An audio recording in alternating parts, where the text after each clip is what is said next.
28 வருஷமா ஒருத்தரு செவுத்த பார்த்துக்கிட்டே உட்கார்ந்து தியானம் பண்றாரு. உடம்பையும் மனசையும் வருத்தி ஒரு அமைதியை தேடுறாரு. ஆனா பாத்தீங்கன்னா அவருக்கு அந்த அமைதி கிடைக்கவே இல்ல. ம் ஆமா, 28 வருஷங்கிறது ஒரு சின்ன விஷயம் கிடையாது. கண்டிப்பா. ஆனா கடைசியா அவரு தன்னோட மூளைக்கிட்டயே ரொம்ப மரியாதையா ஒரு சின்ன கேள்விய கேக்குறாரு. பல தசாப்தங்களா கிடைக்காத அந்த மனத்தெளிவு அடுத்த சில நிமிஷங்கள்ல அவருக்கு கிடைக்குது. இத கேட்கும்போது காட்டுல போய் பல வருஷம் தவம் கிடக்கணும், பட்னி கிடக்கணும்னு நாம நம்பிட்டு இருக்கிற பல விஷயங்கள் பொய்யோன்னு தோணுது இல்லையா நேயர்களே? ஆக்சுவலா அந்த சந்தேகம் வர்றது ரொம்ப இயல்புதான். நாம எப்பவுமே தியானம், மனத்தெளிவு அப்படின்னாலே அது நம்மளால முடியாத ஒரு விஷயம்னு நினைச்சிட்டு இருக்கோம். அதுக்கு ஏதோ சூப்பர் பவர் வேணும்னு ஒரு பிம்பம் இருக்கு. கரெக்ட். சோ இன்னைக்கு நாம இந்த ஆழமான அலசல்ல பார்க்க போற விஷயம் ஏதோ பல 100 வருஷங்களுக்கு முந்தைய ஒரு பழைய தத்துவம் கிடையாது. இது உங்க அன்றாட வாழ்க்கையில உங்க மன அழுத்தத்தை அப்படியே ஸ்விட்ச் போட்ட மாதிரி மாத்துற ஒரு சைக்கலாஜிக்கல் ஷார்ட்கட். சரி, இத கொஞ்சம் விரிவா பார்ப்போம். கண்டிப்பா. இதுக்கு நாம எடுத்துக்கிட்ட முக்கிய ஆதாரம் ஜென்போ ரோஷி எழுதின big mind big heart finding your way அப்படிங்கிற புத்தகம். அது மட்டும் இல்லாம கென் வில்பர், அப்புறம் ஹால் மற்றும் சிட்ரா ஸ்டோன் மாதிரியான உளவியல் அறிஞர்கள் கொடுத்திருக்கிற முன்னுரைகளும் இதுல அடங்கும். ஆ அதாவது கீழ்த்திசை நாடுகளோட ஆன்மீகத்தையும் மேலை நாடுகளோட மாடர்ன் சைக்காலஜியும் ஒன்னு சேர்த்தா என்ன நடக்கும் அப்படிங்கறதோட ரிசல்ட் தான் இன்னைக்கு நாம அலச போற கான்செப்ட். எக்ஸாக்ட்லி. இந்த ரெண்டு உலகமும் இணையற புள்ளி ரொம்ப சுவாரஸ்யமானது. ஆமா. இந்த அலசலுக்குள்ள போறதுக்கு முன்னாடி நம்ம ஒரு விஷயத்த தெளிவாக்கிடலாம். நீங்க, நாம எல்லாருமே டெய்லி லைஃப்ல எதையோ ஒன்ன தேடி ஓடிக்கிட்டே இருக்கிறோம். கொஞ்சம் நிம்மதி வேணும், சந்தோஷம் வேணும்னு தேடுறோம். அதுதான் மனித இயல்பு. ஆனா இந்த புக்ல அந்த தேடுற முறையிலேயே ஒரு பெரிய அடிப்படை பிழை இருக்குன்னு சொல்றாங்க. எனக்கு என்ன ஆச்சரியம்னா 28 வருஷம் ட்ரை பண்ணியும் ஜென்போ ரோஷிக்கு ஏன் அந்த விழிப்புணர்வு கிடைக்கல? அவர் என்ன தப்பு பண்ணாரு? இப்ப பாத்தீங்கன்னா அவர் தப்பு பண்ணல. ஆனா அவருக்கு சொல்லிக் கொடுக்கப்பட்ட முறை அப்படி. ஜென்போ ரோஷி ஒரு சாதாரண ஆள் கிடையாது. அவர் பாரம்பரிய ஜென் தியானத்துல ரொம்ப தீவிரமா இருந்தவர். ஓ, அந்த ஜப்பான் தியான முறைங்களா? ஆமா, அதேதான். அங்க அவங்களுக்கு ஒரு ரூல் உண்டு. அதாவது தலையணையிலே செத்து மடி அப்படின்னு சொல்லுவாங்க. நீ தியானம் செய்யும்போது உன்னோட உடம்பும் மனசும் அழியிற அளவுக்கு கடுமையான முயற்சியை போடணும். வாவ், கேக்குறதுக்கே ரொம்ப கஷ்டமா இருக்கு. அது ஒரு சாமுராய் போர்வீரன் மாதிரி மூர்க்கமான ஒரு அணுகுமுறை. ஆனா பிராக்டிக்கலா யோசிச்சு பாருங்க. இன்னைக்கு இருக்கிற நவீன கால மக்களுக்கு, குறிப்பா மேலை நாட்டவர்களுக்கு தங்கள தாங்களே இப்படி கட்டாயப்படுத்திக்கிற முறை ஒர்க் அவுட் ஆகுமா? கண்டிப்பா ஆகாது. எனக்கு அது ரொம்ப முரண்பாடா படுது. அமைதியா இருக்கணும்னு நினைச்சிட்டு அதுக்காக நம்மள நாமே சித்திரவதை பண்ணிக்கிறது எப்படி அமைதியை கொடுக்கும்? அதாங்க பிரச்சனையே. நமது தேடும் மனம் இருக்கே, அது எப்பவுமே ஒரு ட்ராப். அது ஆசையால இயங்குற ஒரு மிஷின். ஆசையால இயங்குற மிஷின்னா? அதாவது எனக்கு பணம் வேணும், பதவி வேணும்னு ஆசைப்படுற அதே மனசுதான் எனக்கு இப்போ மன அமைதி வேணும்னு ஆசைப்படுது. ஓ, கரெக்ட். அமைதியை தேடுறேன் பேர் வழின்னு அந்த தேடல் அப்படிங்கிற ஆசையையே நம்ம கெட்டியா பிடிச்சுக்கிறோம். ஒரு கட்டத்துல அந்த தேடுற ப்ராசஸ் மட்டுமே மிஞ்சுமே தவிர ரிசல்ட் கிடைக்காது. போது எனக்கு என்ன தோணுதுன்னா, இந்த தேடும் மனசுங்கிறது தன்னோட சொந்த வாளை தானையே துரத்தி பிடிக்கும் ஒரு நாய் மாதிரி இருக்கு. எவ்வளவு ஸ்பீடா சுத்தினாலும் அதால அந்த வாளை பிடிக்க முடியாது. கடைசியில சோர்வுதான் மிஞ்சும். ரொம்ப சரியான ஒரு ஒப்புமை அது. ஆனா ஒரு நிமிஷம், எனக்கு இங்க ஒரு லாஜிக்கல் சந்தேகம் வருது. ஆன்மீகத்துல ஈடுபாடு காட்டுறது, விழிப்புணர்வு தேடுறது தப்பா? நம்ம மூலாதாரங்கள்லயே வழிய தேடும் மனம் அப்படின்னு ஒரு பாசிட்டிவான விஷயத்தை குறிப்பிடுறாங்களே. ஆமா, குறிப்பிட்டிருக்காங்க. அப்புறம் எப்படி தேடுறது தடையாகும்? தேடாம எப்படி அடைய முடியும்? இங்க ஆச்சரியப்பட வேண்டிய விஷயம் என்னன்னா, தேடுறது ஆரம்பத்துல ஒரு ஊந்துதலா பயன்படும். ஆனா நீங்க எப்போ அந்த இலக்க நெருங்குறீங்களோ, அப்போ அந்த தேடலையே நீங்க டிராப் பண்ணி ஆகணும். ஓ, அந்த டூலையே கீழே போட்டுறணும். ஆமா. புத்தகத்துல ஜென்போ ரோஷி இதுக்கு ரொம்ப ஆழமான ஒரு உதாரணத்தை யூஸ் பண்றாரு. பனிக்கட்டிகள் காதல் செய்யும் உதாரணம் அது. பனிக்கட்டிகள் காதல் செய்யுமா? அது எப்படி முடியும்? உருகிடுமே. முடியாது. அதுதான் விஷயமே. நாம ஒவ்வொருத்தரும் நம்மளோட ஈகோ, அதாவது நான் அப்படிங்கிற அடையாளத்தை ஒரு பனிக்கட்டி மாதிரி ரொம்ப இறுக்கமா உறைஞ்சு போய் வச்சிருக்கோம். புரியுது. இப்படி ரெண்டு பனிக்கட்டிகள் ஒன்னோட ஒன்னு எவ்வளவுதான் நெருக்கமா வந்தாலும் உரசினாலும் அதனால ஒரு உண்மையான ஆழமான பிணைப்பை உருவாக்க முடியாது. மேலோட்டமா உரசலாமே தவிர உள்ளே நுழைய முடியாது. ஆமா, அது வெறும் உறைவா மட்டும்தான் இருக்கும். கரெக்ட். உங்க ஈகோ அப்படிங்கிற பனிக்கட்டி உருகாத வரைக்கும் நீங்க எவ்வளவுதான் அமைதியையோ அன்பையோ தேடினாலும் அது உங்களுக்குள்ள இறங்காது. தேடும் மனமும் அந்த ஈகோவோட ஒரு டூல் தான். ஓகே. அப்போ ஈகோவை எதிர்த்து சண்டை போடுறதும் ஒர்க் ஆகல, தேடிக்கிட்டே இருக்கிறதும் ஒர்க் ஆகல. இது ரெண்டுமே ஃபெயிலியர் ஆகுதுன்னா ஜென்போரோஷிக்கு அந்த பிரேக் த்ரூ எப்போ கிடைச்சது? அவர் சும்மா கிவ் அப் பண்ணிட்டாரா? இல்ல, அவர் கிவ் அப் பண்ணல. தன்னோட ஆபரேட்டிங் சிஸ்டத்தையே மாத்தினாரு. அதுக்கு காரணம் மேலாட்டு உளவியல். வெஸ்டர்ன் சைக்காலஜி ஜென்குள்ள எப்படி வந்துச்சு? 1983ல லாஸ் ஏஞ்சல்ஸ் ஜென் மையத்துல ஒரு பெரிய நெருக்கடி வருது. மனதளவுல அங்க இருந்த பலருக்கும் ஒரு குழப்பம், ஒரு பெரிய சோர்வு. அப்புறம் என்ன ஆச்சு? அந்த நேரத்துல தான் ஹால் மற்றும் சிட்ரா ஸ்டோன் அப்படிங்கிற 2 உளவியலாளர்கள் உள்ள வராங்க. அவங்க வாய்ஸ் டயலாக் அப்படிங்கிற ஒரு முறைய அறிமுகப்படுத்துறாங்க. வாய்ஸ் டயலாக் அப்படின்னா என்ன? நம்ம மனசுக்குள்ள நாமே பேசிக்கிறதா? கிட்டத்தட்ட அதுதான். ஆனா ரொம்ப சயின்டிஃபிக்கா. அவங்க என்ன சொல்றாங்கன்னா, நம்ம மனசுக்குள்ள ஒரே ஒரு நான் இல்ல, ஒரு போர்ட் ஆஃப் டைரக்டர்ஸே இருக்கிறாங்க. பல குரல்கள் இருக்கிறீங்க. ஆமா. உதாரணமா, நீங்க ஆபீஸ் மீட்டிங்ல ஒரு புது ஐடியா சொல்ல நினைக்கும்போது உங்களுக்குள்ள ஒரு குரல், வேண்டாம், தப்பா சொல்லிட்டா அவமானமாயிடும், கம்முனிரு அப்படின்னு சொல்லும். இது எனக்கு அடிக்கடி நடக்கும். இதுக்கு பேரு பாதுகாப்பாளர், அதாவது புரொடெக்டர். இன்னொரு குரல், நீ செய்யற எல்லா வேலையும் பெர்ஃபெக்ட்டா இருக்கணும், தப்பே வரக்கூடாது அப்படின்னு உங்களை பிரஷர் பண்ணும். அதுக்கு பேரு கட்டுப்படுத்துபவர், அதாவது கண்ட்ரோலர். ஓ, இந்த வாய்ஸ் டயலாக் முறையில என்ன பண்ணுவாங்க? இந்த ஒவ்வொரு குரலையும் தனித்தனி ஆட்களா பிரிச்சு அவங்க கிட்ட ஒரு தெரபிஸ்ட் பேசுவாரு. இதுதான் வாய்ஸ் டயலாக். வாவ்! அப்போ நாம ஈகோ அப்படிங்கிற ஒரே ஒரு பணியாளரை மட்டும் சிஇஓவா நினைச்சுக்கிட்டு அவர் சொல்றத மட்டுமே கேட்டுக்கிட்டு இருக்கோம். ஆனா உள்ள பல ஆளுமைகள் இருக்கு. இந்த வாய்ஸ் டயலாக் எப்படி ஜென்போரோஷிக்கு ஹெல்ப் பண்ணுச்சு? ரோஷிக்கு ஒரு மாபெரும் உண்மை உரைக்குது. அவர் 28 வருஷமா தியானம் பண்ணிட்டு இருந்தது அவரோட ஒரிஜினல் மனசுல இருந்து கிடையாது. பின்ன வேற எதுல இருந்து? அவரோட மனசுல இருந்த அந்த கண்ட்ரோலர் அப்படிங்கிற குரல் தான் தியானத்தையே கண்ட்ரோல் பண்ண ட்ரை பண்ணிருக்கு. ஈகோவை அழிக்கணும்னு ஈகோவே சண்டை போட்டுட்டு இருந்திருக்கு. Mind blowing.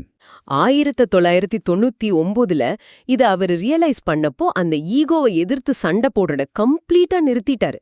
அதுக்கு பதிலா அந்த ஈகோவிடமே தயவு செய்து நான் உள்ள வரலாமா அப்படின்னு ஒரு அனுமதி கேக்குறாரு. இங்கதான் விஷயமே ரொம்ப சுவாரஸ்யமா மாறுது. ஆனா ஒரு நிமிஷம், எனக்கு ஒரு லாஜிக் இடிக்குது. சொல்லுங்க. பல வருஷக்கால கடுமையான ஜென் தியானத்தால முடியாத ஒரு விஷயத்த வெறும் ப்ளீஸ் அப்படிங்கிற ஒரு வார்த்தையை சொல்றது மூலமா எப்படி சாதிக்க முடியும்? இது ஏதோ மேஜிக் மாதிரி இருக்கே. இதுக்கு பின்னாடி இருக்கிற சைக்காலஜி என்ன? இத நாம ஒரு பெரிய கண்ணோட்டத்துல பார்த்தோம்னா இது மேஜிக் கிடையாது, பியூர் சைக்காலஜி.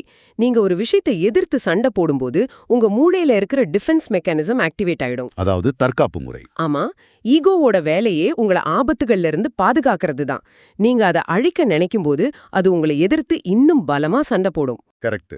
ஈகோ தன்னை காப்பாத்திக்க ட்ரை பண்ணும். அதான் புத்தரே சொல்லியிருக்காரு, ஈகோவை அழிக்க நினைக்கிறது 1000 போர் வீரர்களோட தனியாளா நின்னு சண்டை போடுறதுக்கு சமம்னு. ஆனா நீங்க அந்த ஈகோ கிட்டயே போய், உன் வேலை என்ன பாதுகாக்கிறதுன்னு எனக்கு தெரியும், நீ எனக்காக பண்ற இந்த உதவிக்கு ரொம்ப நன்றி அப்படின்னு சொல்றீங்க. ஓ, அதோட வேலிடிட்டியை நாம ஒத்துக்கிறோம். ஆமா, ஒத்துக்கிறோம். அப்புறம் உன்னை தாண்டி நான் அந்த எல்லையற்ற மனசை பார்க்கணும், அதுக்கு நீ கொஞ்சம் வழிவிடுவியா அப்படின்னு அதோட ஈடுபாட்டையும் மதிச்சு அனுமதி கேட்டும்போது அந்த ஈகோவோட டிஃபென்ஸ் மெக்கானிசம் அப்படியே ஆஃப் ஆயிடும். ஓ, சண்டை போடுறத விட அதோட பர்பஸ நாம அங்கீகரிக்கும் போது அதுவே வழியை விட்டு விலகிடுது. எக்ஸாக்ட்லி. ஒரு நீர்க்குமிழிய நீங்க கத்தியால குத்த பார்த்தா அது நழுவி போகும். ஆனா ரொம்ப லேசா அன்பா தொட்டிங்கன்னா அது உடைஞ்சிடும். ஈகோ தனக்கு தானே விலக்கிக் கொள்ள உதவுது. ரொம்ப அழகான ஒரு உதாரணம் இது. இந்த அணுகுமுறையத்தான் தத்துவஞானி கென் வில்பர் கடந்த 200 வருஷங்கள்ல பௌத்த மதத்துல கண்டுபிடிக்கப்பட்ட மிக முக்கியமான கண்டுபிடிப்பு அப்படின்னு கொண்டாடுறார். இது நிஜமாவே ஒரு பெரிய பிரேக் த்ரூ தான். சண்டை போடுறதை விட்டுட்டு சரணடைறது மூலமா ஜெயிக்கிறது. சரி, இப்போ அந்த ஈகோ நீர்க்குமிழி உடைஞ்சிடுச்சு. அந்த கண்ட்ரோலர், புரொடெக்டர் எல்லாரையும் தாண்டி உள்ள போயிட்டோம். அதுக்கு பிறகு நாம யாரிடம் பேச போறோம்? அந்த புதிய உலகத்தின் குரல்கள் எவை? அங்கதான் நாம நேரா எல்லையற்ற பிக் மைண்ட், அதாவது பெரிய மனம் கிட்ட பேசுறோம். அந்த பிக் மைண்டோட தன்மை எப்படி இருக்கும்? அதுவும் ஒரு குரல் தானா? அது ஒரு குரல்னு சொல்றதை விட அது ஒரு முழுமையான விழிப்புணர்வு நிலை. பிக் மைண்ட் அப்படிங்கிறது எந்த ஒரு விருப்பு வெறுப்பும் இல்லாத ஒரு இடம். இது நல்லது, இது கெட்டது, இது நான், இது நீ அப்படிங்கிற எந்த பிரிவினையும் அங்க இருக்காது. எல்லாமே ஒண்ணுதான் அப்படிங்கிற ஒரு நிலையா? ஆமா, எல்லாத்தையும் அப்படியே ஏத்துக்கிற ஒரு தூய ஞானம் அது. இத சீன தத்துவத்துல யாங், அதாவது ஆண்மைத்தன்மை அப்படின்னு சொல்லுவாங்க. இதுக்கு எந்த எல்லையும் கிடையாது, எந்த தீர்ப்பும் கிடையாது. இருங்க இங்க ஒரு பிராக்டிக்கலான கேள்வி வருது. கேளுங்க. பிக் மைண்ட் அப்படிங்கிறது எந்த வேறுபாடும் பார்க்காத, எது மேலேயும் விருப்பு வெறுப்பு இல்லாத ஒரு நிலை அப்படின்னா, அந்த மனநிலையை மட்டும் வச்சுக்கிட்டு நான் எப்படி சூப்பர் மார்க்கெட்ல போய் எனக்கு தேவையான தக்காளி வாங்க முடியும்? எது நல்ல தக்காளி, எது அழுகின தக்காளின்னு எனக்கு பிரிக்க தெரியலனா என் அன்றாட வாழ்க்கை எப்படி நடக்கும்? இது ஒரு முக்கியமான கேள்வியே எழுப்புது. ஆன்மீகத்துல ஈடுபாடு இருக்கிற பல பேரு விழுற பெரிய கொழையே இதுதான். பிக் மைண்ட் அடைஞ்ச உடனே அதுதான் எல்லாம்னு நினைச்சிருவாங்க. ஆமா, நானும் அப்படிதான் நினைச்சேன். ஆனா சூப்பர் மார்க்கெட்டுக்கு போய் பொருட்கள் வாங்க அந்த டியூலிஸ்டிக் மைண்ட், அதாவது இரட்டைத்தன்மை மனம் உங்களுக்கு கண்டிப்பா தேவை. நல்லதையும் கெட்டதையும் பிரிக்க தெரியணும் இல்லையா? கண்டிப்பா தெரியணும். அதனாலதான் ஜென்போ ரோஷி சொல்றாரு, பிக் மைண்ட் மட்டும் ஒரு மனுஷனுக்கு போதாது, அது கூடவே பிக் ஹார்ட், அதாவது பெரிய இதயம் அப்படிங்கிற இன்னொரு விஷயமும் தேவை. பிக் ஹார்ட்டா? அது பிக் மைண்ட்ல இருந்து எப்படி மாறுபடுது? பிக் மைண்ட் என்பது தூய ஞானம். ஆனா பிக் ஹார்ட் அப்படிங்கிறது முழுமையான இரக்கம், கம்பேஷன். இது அதாவது பெண்மை குணம். ஓகே, ஒரு உதாரணம் சொல்ல முடியுமா? இப்போ உங்க கண்ணு முன்னாடி ஒருத்தருக்கு அடிபட்டு ரத்தம் வருதுன்னு வெச்சுப்போம். உங்க பிக் மைண்ட் என்ன சொல்லும் தெரியுமா? எல்லாம் மாயை, எல்லாமே பிரபஞ்சத்தோட ஒரு அங்கம்தான், வலியும் ஒண்ணுதான் சுகமும் ஒண்ணுதான் அப்படின்னு ஒரு சாட்சியா வேடிக்கை பார்க்கும். வாவ், அப்ப அது ரொம்ப டிட்டாச்டா எந்த எமோஷனும் இல்லாம இருக்கும். ஆமா, அது ஒண்ணும் செய்யாது. ஆனா பிக் ஹார்ட் அப்படிங்கிறது மத்தவங்களோட வலிய தன் வலியா உணரும். அது சும்மா வேடிக்கை பார்க்காது, உடனே ஓடி போய் அவருக்கு மருந்து போடும். சூப்பர், இப்போ புரியுது. ஒருத்தருக்கு பிக் மைண்டும் பிக் ஹார்ட்டும் சேர்ந்தாதான் உண்மையான தெளிவு கிடைக்கும். ஞானம் மட்டும் பத்தாது, அந்த ஞானத்தின் அடிப்படையில செயல்படும் அன்பும் தேவை. இதை கேட்கும்போது நான் கார் ஓட்டுறத வச்சு ஒரு உதாரணம் யோசிக்கிறேன். புத்தகத்துல கூட காரின் கியர்கள் உதாரணம் வருது இல்லையா? ஆமா, ரொம்ப அருமையான உதாரணம் அது. நம்மளோட அந்த சாதாரண டியூலிஸ்டிக் மைண்ட், அதாவது இந்த பிரிச்சு பார்க்குற மனசுங்கிறது காரை ஃபர்ஸ்ட் கியர்லயே வச்சு ஓட்டுற மாதிரி. எப்ப பாரு ஒரு டென்ஷன், சத்தம், போராட்டம். கரெக்ட். ஆனா பிக் மைண்ட் அப்படிங்கிறது காரை நியூட்ரல்ல போடுற மாதிரி. வண்டி ஓடுற பரபரப்பு இல்ல, ஒரு அமைதி. ஆனா நியூட்ரல்லயே வண்டி ஓட்ட முடியாதுல்ல, தேவைக்கு ஏத்த மாதிரி கியரை மாத்தணும். எக்ஸாக்ட்லி. இந்த கியர் மாத்திர கான்செப்ட விளக்குவதற்கு ஜென்போ ரோஷி ஒரு முக்கோண உருவகத்தை பயன்படுத்துறாரு. முக்கோணம்னா ட்ரையாங்கிள். ஆமாம். ஒருத்தர் தியானத்துல சம்மணமிட்டு உட்கார்ந்திருக்கிறத உங்க மனசுல கற்பனை பண்ணிக்கோங்க. அவரோட வலது முழங்கால் நம்மளோட சாதாரண எல்லைகளுக்கு உட்பட்ட ஈகோ அல்லது டியூலிஸ்டிக் செல்ஃப். அதாவது சூப்பர் மார்க்கெட்ல தக்காளி வாங்குற மனசு. ஆமா, அதேதான். அவரோட இடது முழங்கால் அந்த எல்லையற்ற தனித்தன்மையற்ற நிலை, அதாவது நான் டியூவல், நோ செல்ஃப் அல்லது பிக் மைண்ட், எந்த விருப்பு வெறுப்பும் இல்லாத நிலை. ஓகே, வலது பக்கம் தக்காளி வாங்குற மனசு, இடது பக்கம் எல்லையற்ற அமைதி. அப்ப அந்த முக்கோணத்தோட உச்சி என்னது? பல பேர் ஆன்மீகத்துல செய்யற பெரிய தப்பு என்னன்னா, இந்த இடது முழங்காலேயே சிக்கிக்குவாங்க. அது ரொம்ப அமைதியா எந்த பிரச்சனையும் இல்லாம ஆனந்தமா இருக்கிறதால திரும்ப சாதாரண வாழ்க்கைக்கு வர விரும்ப மாட்டாங்க. ஓ, அதுக்குள்ளேயே மூழ்கிடுவாங்க. ஆமா, இதுக்கு பேரு ஜென் வியாதி அப்படின்னு சொல்லுவாங்க. ஆனா உண்மையான முழுமை அப்படிங்கிறது அந்த முக்கோணத்தின் உச்சி, அதாவது அந்த தியானம் செய்யறவரோட தலைப்பகுதி. சரி, அந்த உச்சி பகுதி என்ன பண்ணும்?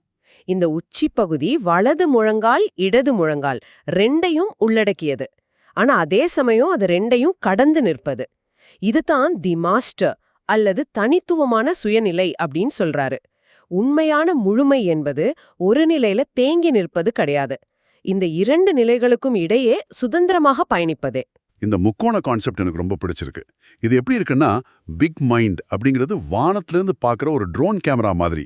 கீழே நடக்கிற எல்லாமே ஒன்னா சின்னதா அமைதியா தெரியும். ஆமா. ஆனா டியூலிஸ்டிக் மைண்ட் அப்படிங்கிறது தரையில இறங்கி வேலை செய்யற ஒரு போர்வீரன் மாதிரி, ரியாலிட்டியை ஃபேஸ் பண்றது. ஆனா இதோட உண்மையான அர்த்தம் என்ன?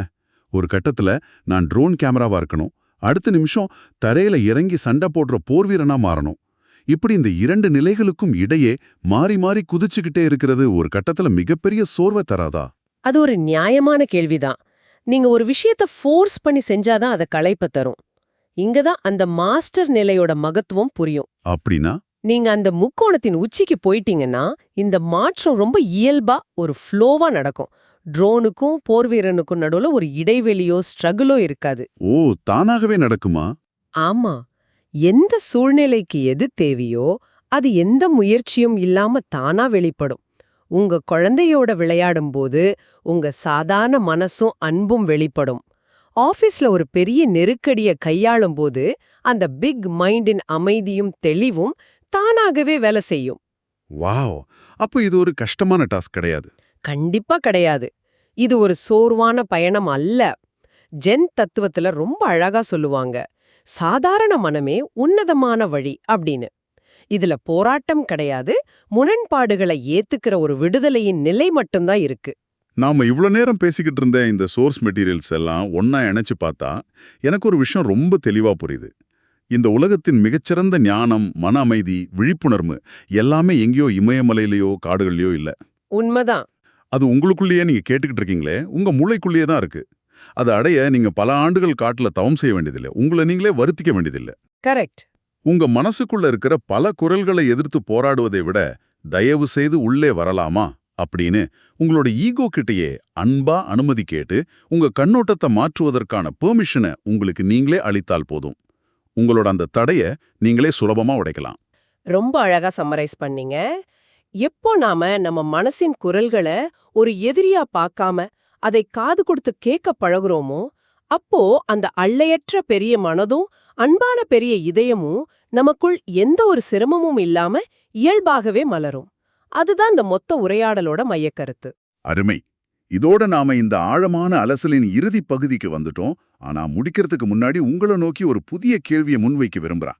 நாம் விரும்பும் போதெல்லாம் பிக் மைண்ட் என்ற இந்த எல்லையற்ற நிலைக்கு நம்மால் மாற முடியும் என்றால், நமது கடந்த கால கசப்பான நினைவுகளும் மன அழுத்தங்களும் என்னவாகும்? அவை மாயமாக மறைந்து விடுமா, அல்லது ஒரு மிகப்பெரிய அறையின் மூலையில் கிடக்கும் சிறு தூசி போல அதன் தாக்கம் குறைந்து போகுமா? இதை நீங்கள் சுயமாக பரிசோதித்து பாருங்கள். கண்டிப்பா எல்லாரும் பரிசோதிச்சே பார்க்கணும். இப்போது வீடியோவின் இறுதிப் பகுதி. இவ்வளவு நேரம் கேட்டதுக்கு ரொம்ப நன்றி. இந்த Tamil voice reads channel monetisation இல்லாம தான் நடக்குது. இந்த ஆடியோ புத்தகம் உங்களுக்கு பயன் தருது என்று நினைத்தால், இந்த முயற்சி தொடர்ந்து போக உங்க ஆதரவு மிகவும் உதவும். என்னுடைய இந்த முயற்சிக்கு நன்கொடை அளிக்க விருப்பம் இருந்தால், டிஸ்கிரிப்ஷன்ல கொடுக்கப்பட்டுள்ள UPI ஐடி மூலம் வழங்கலாம். உங்களால் முடிந்த அளவு போதும். சிறிய ஆதரவும் பெரிய உதவிதான். இந்த வீடியோ உங்களுக்கு பயனுள்ளதாக இருந்தால் சப்ஸ்கிரைப் பண்ணுங்க, மற்றவர்களுக்கும் பகிர்ந்து கொள்ளுங்கள். இந்த கருத்துக்கள் அவர்களுக்கும் தேவையாக இருக்கலாம். லைக் பண்ணுங்க, உங்க கருத்துக்களை கமெண்ட்ல பகிருங்கள். மனப்பூர்வமான நன்றி. நன்றி.